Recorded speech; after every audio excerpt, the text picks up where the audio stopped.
The Way a Dream Died in Detroit. The containment, Detroit, the Supreme Court, and the battle for racial justice in the North.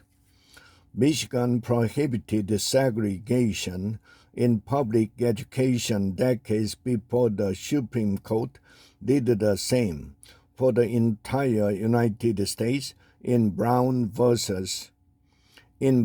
v. Board of Education in 1954.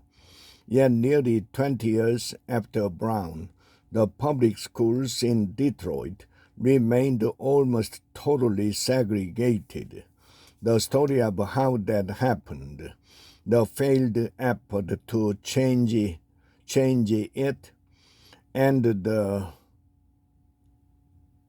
implications for American public education and civil rights today is the subject of Michelle Adams' splendid new book, The Containment. The Detroit schools were segregated not because the law required it, but because the city, like virtually everywhere in the United States, operated on a neighborhood school model.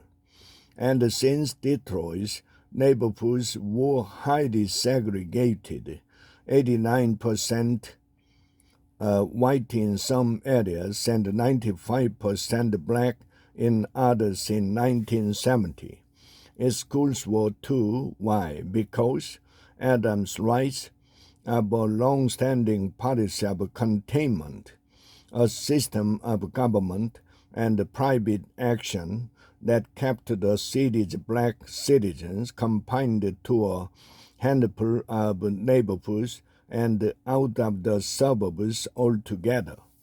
The tools of the containment included racially restricted covenants in housing deeds, no sales to black people allowed, and redlining, mortgages for black home buyers only in certain areas, as well as segregated public housing and segregated real estate salesperson association.